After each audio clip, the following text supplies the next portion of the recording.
Nah, cave-nya aja ada di sini, gitu. Bukan di tengah-tengah, bukan di sini, gitu. Ya, artinya si Ukraina memasang kekuatan itu ya memang seperti terbelah, gitu.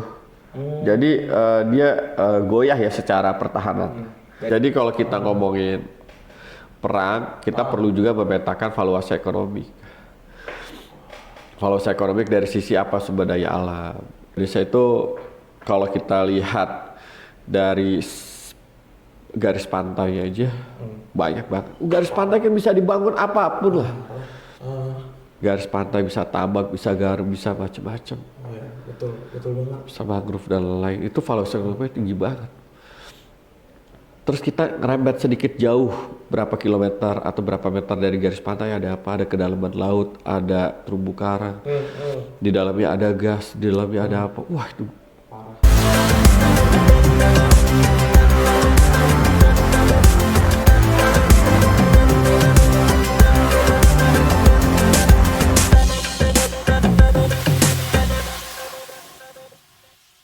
Halo guys, selamat datang kembali di Desktop Series 5.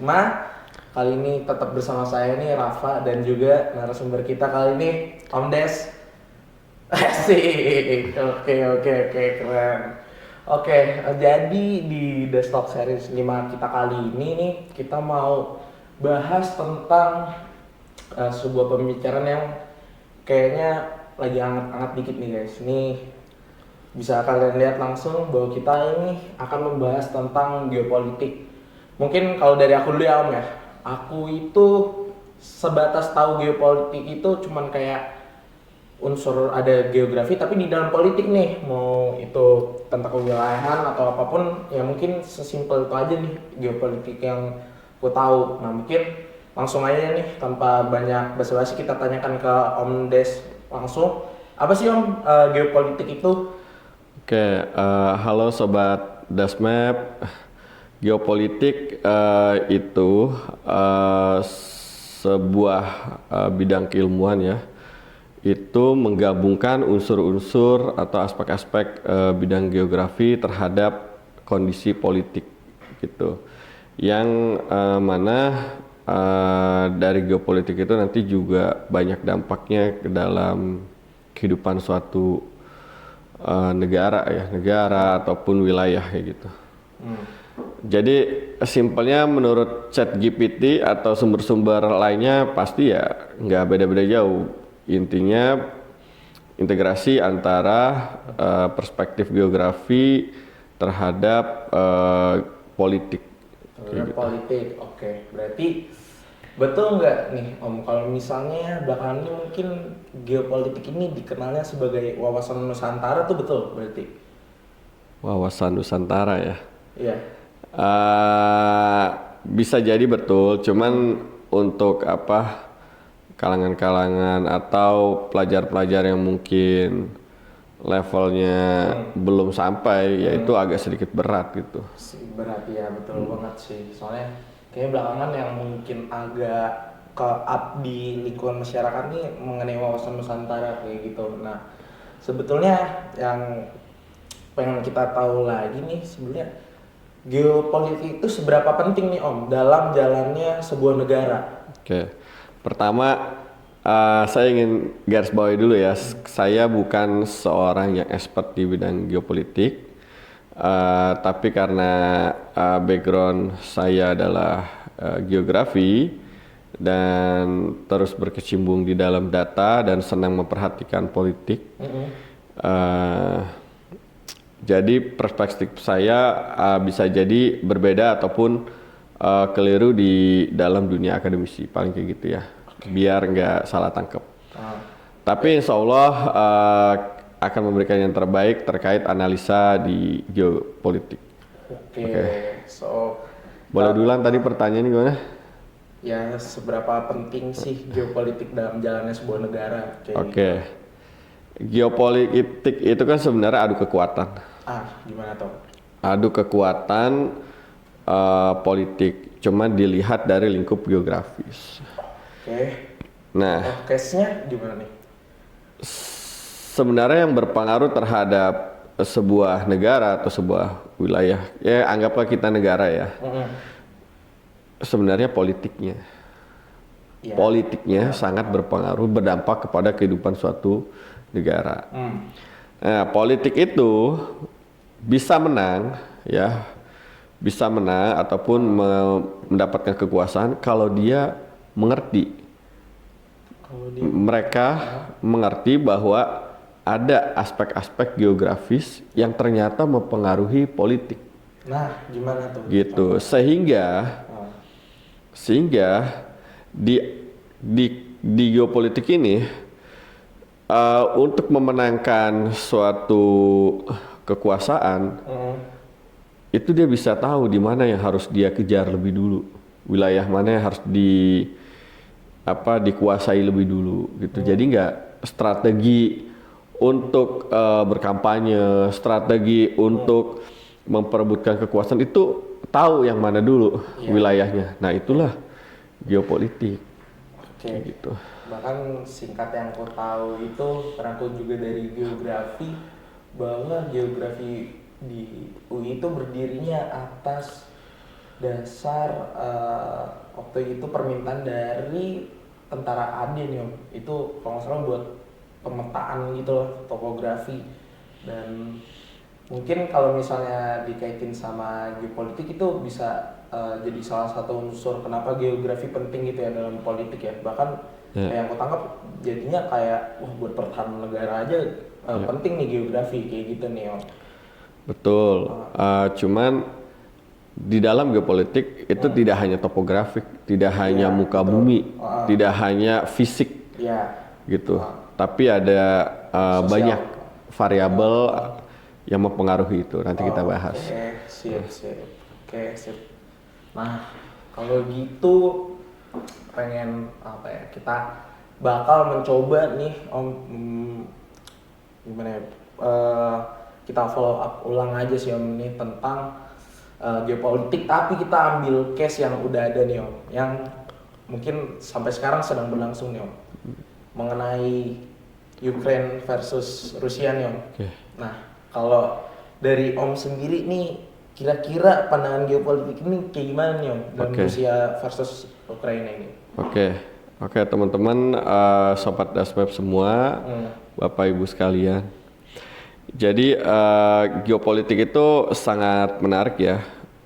Dia variabel-variabelnya bakal membuka pikiran kita gitu. Sebenarnya kenapa nggak negara kita sendiri yang dikaji, itu karena lagi demam politik, jadi kita rasa kita pindah dulu ke negara yang lain gitu. Kali aja teman-teman semua, jadi kita tidak membuat tersinggung. Betul. Gitu ya. Oke. Jadi pertama ya, geopolitik itu perlu mempertimbangkan aspek-aspek keuangan. Nah, aspek keuangan ini bisa fisik, bisa ekonomik, bisa sosial budaya. Ekonomi atau sosial budaya. Iya, oke ya. Jadi jangan dikira ketika mendapatkan kekuasaan itu atau mendapatkan massa tidak mempertimbangkan budaya, tidak mempertimbangkan agama, tidak mempertimbangkan fisik bentuk wilayah gitu. Wah, itu sangat berpengaruh. Kita mulai dari Ukraina. Ukraina ya, di Ukraina itu secara bahasa itu dia memang terpecah belah gitu. Ada pemetaan bahasanya. Gimana tuh? Kita lihat ya pemetaan bahasa. Nah, ini language. Kalau nggak salah ya. Nah, gimana nih Om kira-kira penjelasannya nih dari pemetaan ini? Jadi ini bahasa ya. Jadi sebelah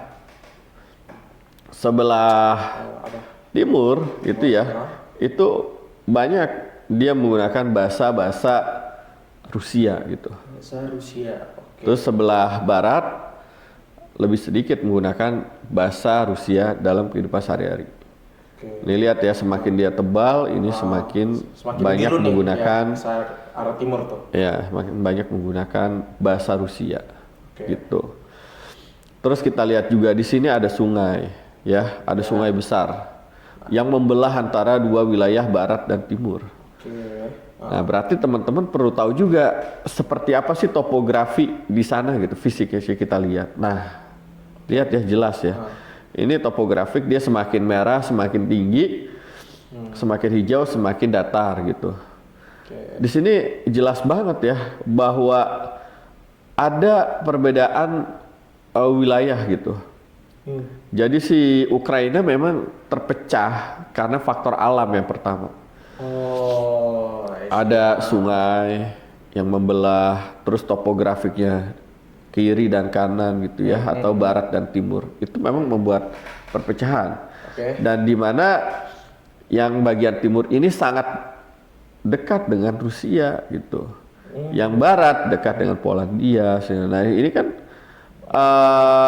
ibaratnya di sini antara kekuasaan zaman Perang Dunia 1-2 ya, antara Rusia dan juga Eropa sekutunya maupun Amerika gitu. Jadi itu nggak bisa kita lepas ya, topografik. Makanya secara mayoritasnya tadi yang wilayah sini, wilayah timur itu dominan yang bahasa Rusia, semakin ke arah baratnya dan mulai menggunakan bahasa Eropa lain kayak gitu. Iya.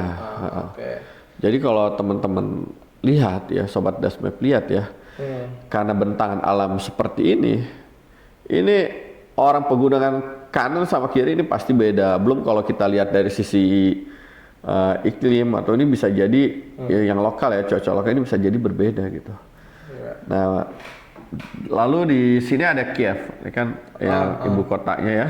Yang kemarin diserang tuh. Nah, ini berarti, Kievnya aja ada di sini, gitu. Bukan di tengah-tengah, bukan di sini, bukan di sini gitu. Ya, artinya si Ukraina memasang kekuatan itu ya memang seperti terbelah gitu. Jadi dia goyah ya secara pertahanan. Dari internalnya tuh. Ya. Terus di sini kita lihat lagi ya Pak, ya. Ini apa nih? Jumlah penduduk ya. Nah, ini jumlah penduduk. Kita lihat jumlah penduduknya paling banyak di mana? Kiev kan? Kiev. Kota ini ya, ini paling pusat pertahanannya nih, Kiev. Iya, betul. Terus ada lagi di mana? Kharkiv di sini, sama Onesta.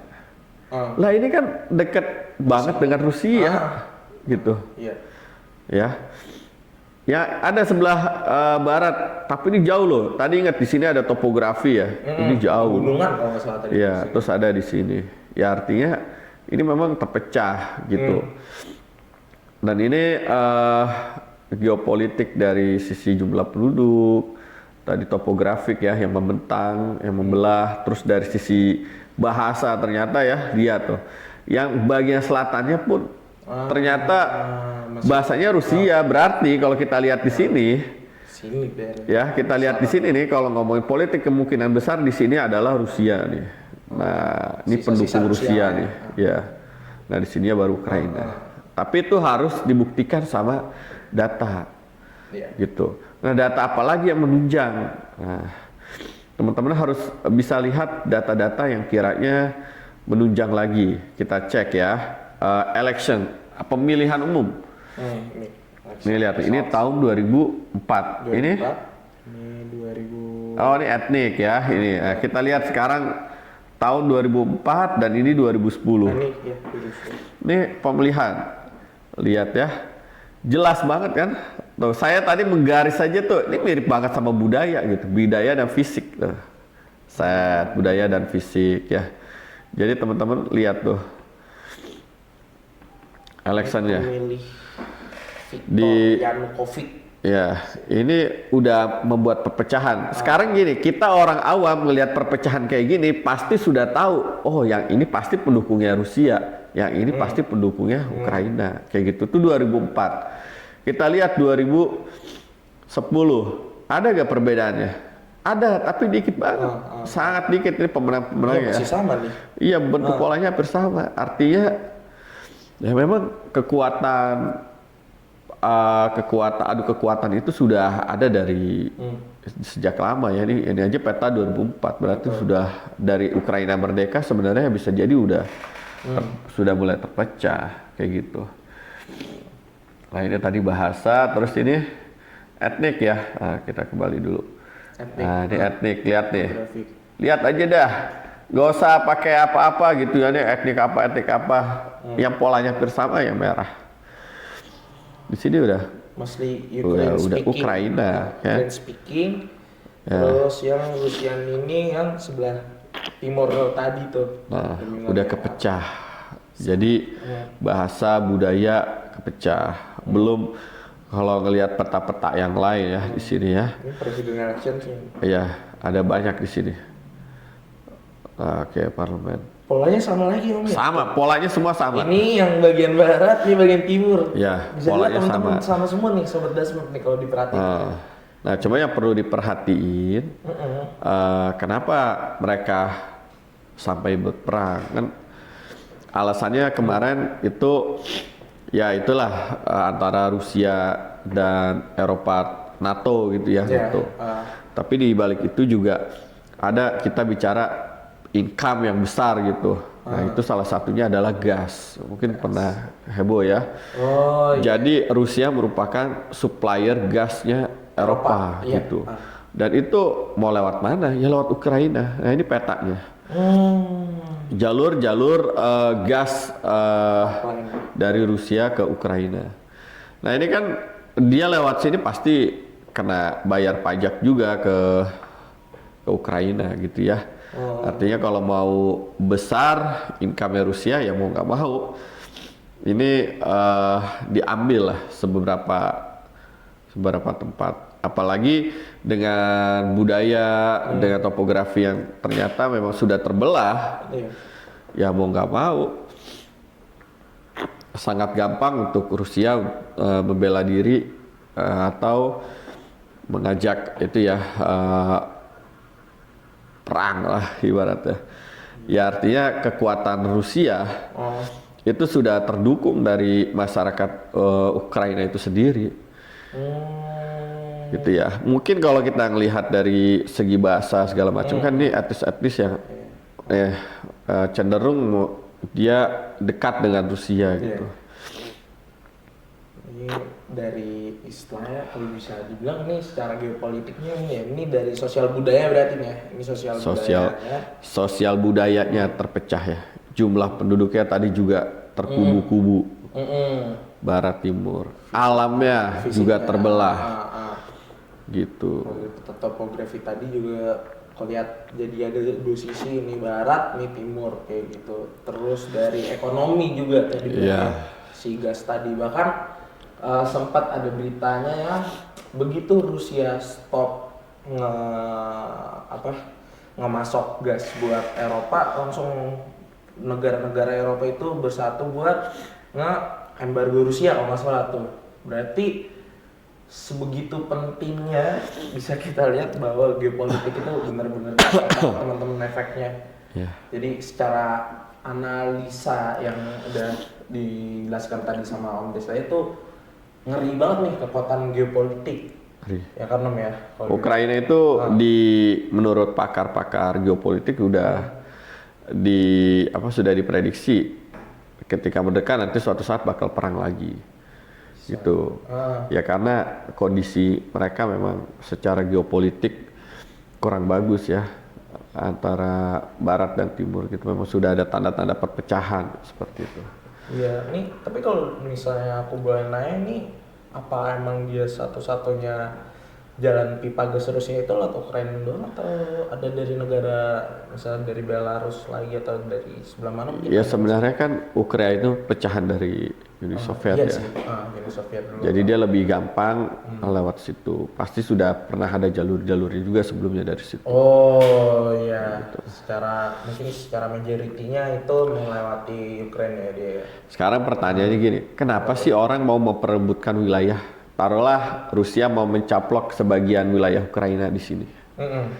Pertanyaannya ngapain? Oh iya benar juga itu. Belum kebedah tuh tadi kita cuman baru bedah secara inilah yang terjadi di seluruh dunia perang. pasti ingin mencaplok lahan, Perebutan wilayah berarti. perebutan wilayah. Oke. Semua perhatiin aja. Iya, Israel, Palestina, perebutan wilayah.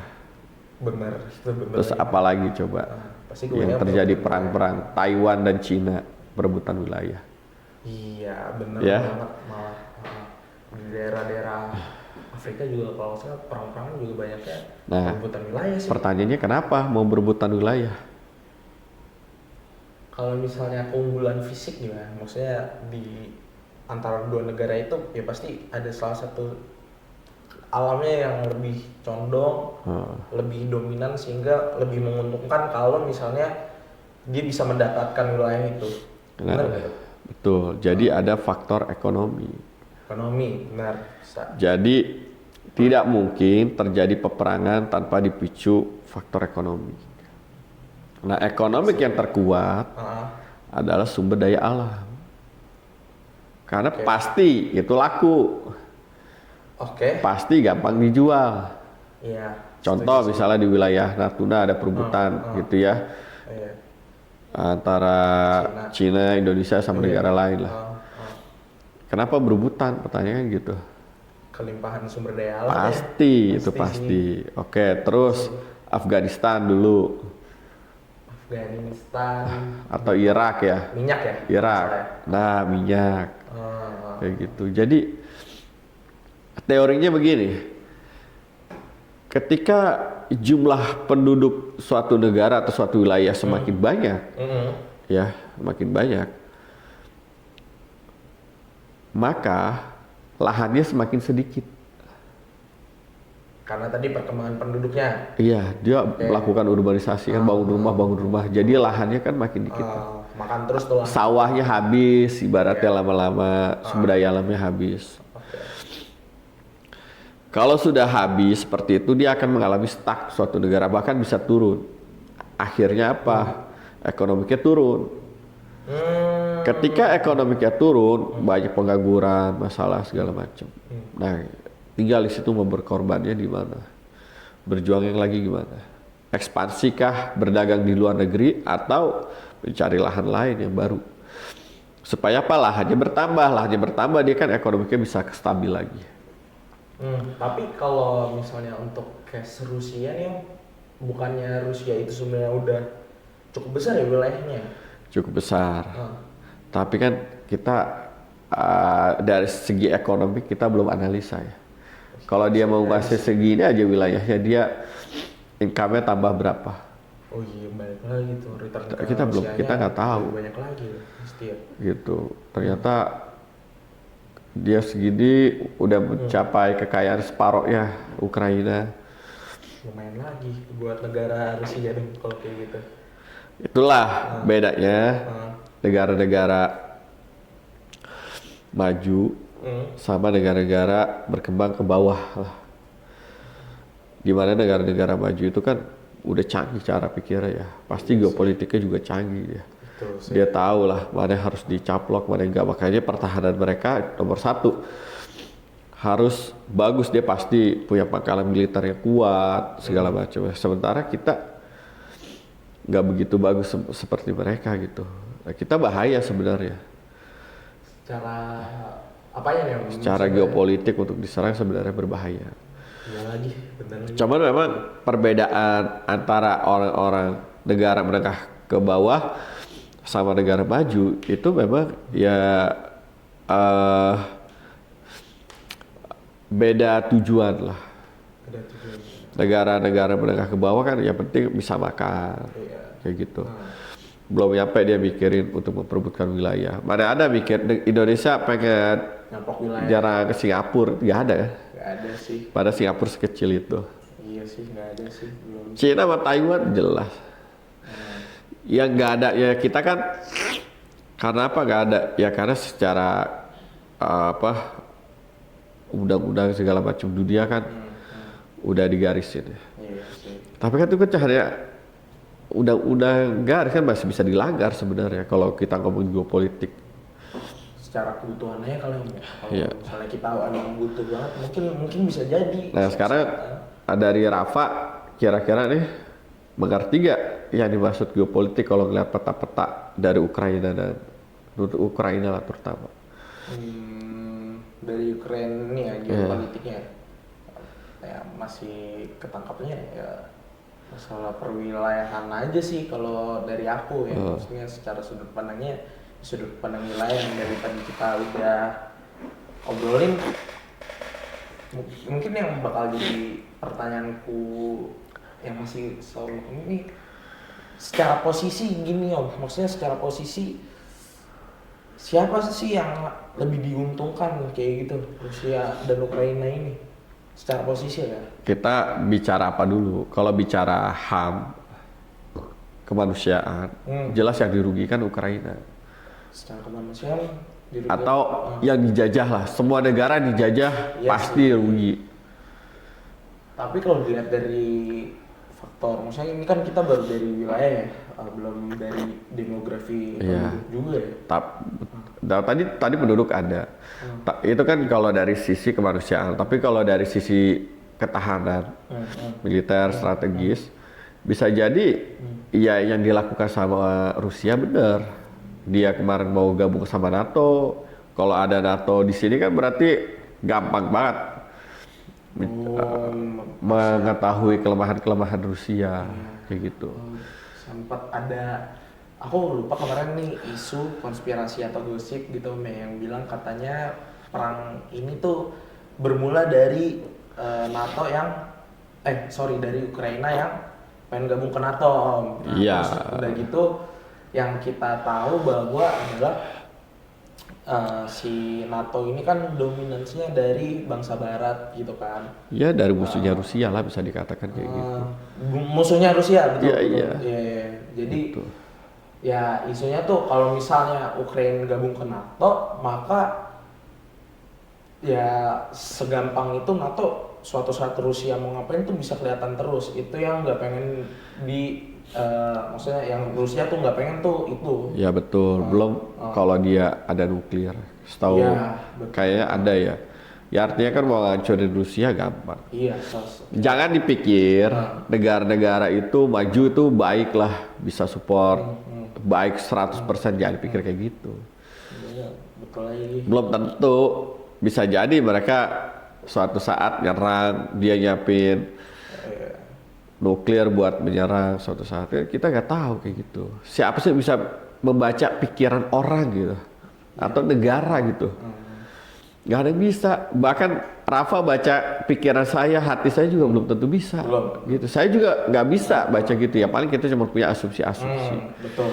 Kayak gitu. Cuma bisa kayaknya ini seperti ini atau kayak gimana kayak gitu sih. Iya, Asumsi-asumsi kayak gitu lah. tipis-tipis aja. Kayak gitu. Berarti seberbahaya itu nih teman-teman kalau bisa dilihat nih dari konsep geopolitik antara Ukraina dan Rusia nih. Dan tadi kalau misalnya dilihat lagi bahkan tadi ini secara topografi wilayah Ukraina ya tadi kan kita ini kayaknya apa gunung-gunung nih ya kayaknya ya ini kan kelihatannya gunung ya ini Ukraina nih. Di sana ada Laut Hitam. Perbatasan. Ini yang tadi ini kan di sini ada gas banyak. Jadi kalau kita ngomongin perang, kita perlu juga memetakan valuasi ekonomi. Valuasi ekonomi dari sisi apa? Sumber daya alam, kayak gitu. Sumber daya alam kan bisa di laut, bisa di udara gitu ya, bisa di apalagi hutan, wah banyak gitu. Indonesia tuh aslinya kaya banget. Parah. Ini betul ya teman ya. Ini kita nggak mau melebih-lebihkan, cuman secara geografi ini Indonesia betul sih Om. Emang Indonesia tuh kaya banget, minta ampun kayaknya secara sumber daya alamnya ya. Kayak gitu. Indonesia itu kalau kita lihat dari garis pantai aja banyak banget. Garis pantai kan bisa dibangun apapun lah. Garis pantai bisa tambak, bisa garam, bisa macam-macam. Oh ya, betul banget. Sama mangrove dan lain-lain. Itu valuasi ekonominya tinggi banget. Terus kita ngerembet sedikit jauh, berapa kilometer atau berapa meter dari garis pantai ada apa? Ada kedalaman laut, ada terumbu karang, di dalamnya ada gas, di dalamnya ada apa? Wah itu, Parah. masya Allah, Banyak itu tinggi banget. banget. Bahkan waktu itu sempat aku lihat ada comparison antar beberapa negara gitu. Jadi yang terlihat itu waktu dibandingin antara Afrika Indonesia, kan Indonesia itu bisa dibilang hampir segede Afrika atau lebih gitu. Dibandingin negara yang lain, Indonesia tuh paling gede itu secara luasnya. Ya, Dan kita lihat aja Ukraina di tengah-tengah punya garis pantai berapa? Kagak ada. Paling garis pantai di sini. iya, dikit banget. Lautnya kagak ada. Eropa kagak ada. Ya Allah, Indonesia tuh gede banget. Itu valuasi ekonomik dari si laut dan garis pantai. Itu baru dari Ya, laut garis pantai doang tuh. belum hutan. Yang lebih gila lagi tuh Kalau ada kayunya berapa nilainya? iya. Apalagi sekarang kita udah masuk ke lingkungan, maksudnya yang udah SDGs juga nih Om, bahwa sekarang kita udah hutan-hutan itu setahu udah nggak boleh secara asal-asalan lagi tebang-tebanginnya, dan bahkan udah ada nilai atau bisa dibilang ada valuasi ekonomi dari sebuah hutan tuh. Ya. Itu sih paling Pokoknya Indonesia itu, wah kalau dihitung kekayaannya valuasi ekonomi sangat tinggi. secara Gitu sumber ya. daya alamnya tuh. Dan itu sebenarnya kalau dimanfaatkan atau diatur dengan baik, itu bisa lah orang Indonesia itu sekolah gratis semua sampai universitas itu bisa. Harusnya Dan banget ketika bisa. sudah seperti itu maka kita bisa jadi negara maju. Iya ya. Kita masih di dalam tahap negara berkembang lah ya sekarang ya. Iya. Karena berkembang karena kita tidak terlalu memprioritaskan SDM, skill segala macam gitu. Apa-apa dari luar. Padahal kalau kita sekolah gratis segala macam, valuasi ekonomi tinggi, wah itu masya Allah Indonesia pinter, negaranya maju pasti. Belum kita ngomongin Papua segala Iya sih, itu juga sih. panjang lah. Yang ngerinya sekarang kalau secara geopolitik di Indonesia ini jujur, kenapa Papua sekarang di sana masih ada gerakan separatisnya, ya itu kekayaan mereka tuh melimpah banget ya maksudnya. Gila sih itu tanah Papua tuh keren, salut sama daerah Papua sih. Siap. Keren kayak gitu. Nah mungkin boleh disampaikan juga nih Om, kira-kira mungkin untuk generasi Gen Z kayak aku nih dan teman-teman, kira-kira Om Des mau ngasih tahu apa nih? Maksudnya ada pesan nggak nih buat teman-teman sobat Dasmap? Ada nggak pesan-pesan penting yang mau Om kasih tahu tentang geopolitik kayak gitu? Atau misalnya generasi Z udah harus aware terhadap geopolitik atau kayak gimana nih Om? Sebenarnya geopolitik itu kan suatu yang agak tidak biasa, agak sulit gitu. Kalau politik doang, oke kita bisa yang menang siapa presiden nanti kita bisa tebak-tebakan gitu. Tapi kalau sudah ngomongin geopolitik itu luas gitu, luas dalam arti banyak hal yang kita lihat gitu. Dari sisi ekonomi, perbatasan negara, sumber daya alam dan lain-lain sebagainya. Nah, sebenarnya geopolitik ini perlu diperhatikan serius sama pemerintah. Jadi prioritas pertama sih. Pengambil kebijakan itu harus benar-benar mikirin geopolitik. Gitu. Dan itu, iya pemerintah harus aware lah di mana perbatasan-perbatasan wilayah yang harus dijaga ketat gitu. Terus di mana kawasan-kawasan yang perlu dilindungi secara ketat yang dimanfaatkan. Terus bagaimana manajerial sumber daya alamnya supaya income-nya terus meningkat. Kayak gitu. Betul, memang sekarang sumber daya alam tertinggi bukan lagi sumber daya alam yang sifatnya dari bumi gitu. Betul, sumber daya alamnya adalah sekarang apa zamannya? Sumber dayanya otak manusia. Semakin banyak orang pintar, semakin dia bisa bagus, negara bisa maju. Iya. Cuman masalahnya Indonesia itu kan luas, negaranya Iya sih. jumlah penduduknya banyak. Paling kalau ada orang pintar berapa persen? Dari 276 juta penduduk Ya, Indonesia. Ya. maksud pintar di sini bukan arti pintar matematik dan lain-lain ya, tapi pintar dalam hal sudah memahami, Secara SDM-nya mumpuni atau enggak? sudah memahami ya. Sih, betul juga sih. Itu. Nah itu makanya kita perlu melakukan manajerial atau memanfaatkan alam kita sebaik mungkin yang berdampak kepada manusia. Manusianya tadi ditingkatin lah SDM-nya, sekolah digratisin, gizi diperbaikin, itu dikuatin. Iya. Ketika itu sudah kuat, ilmunya sudah bagus, kan otomatis negaranya maju sendiri, orang sadar sendiri gitu. Semakin orang sudah berpendidikan tinggi ya mau gak mau dia sadar gitu. Iya. Paling itu aja sih. Jadi pemerintah harus lebih aware lagi terhadap geopolitik, mengambil kebijakan terutama ya. Kalau bisa jangan perintah aja kali ya, Mek. Semuanya masyarakat ya, dimanapun sobat Gasmap berada, kita mulai sekarang sih emang udah tingkatin awareness kita terhadap geopolitik sih di Indonesia, apalagi sekarang udah lagi musim-musim yang agak panas nih di bulan Februari nih. Iya betul. Tapi kan gini Pak, kalau kita masyarakat umum, rakyat biasa, itu yang kita pikirkan tidak sampai melakukan mengikirin geopolitik tuh nggak nyampe. Iya sih.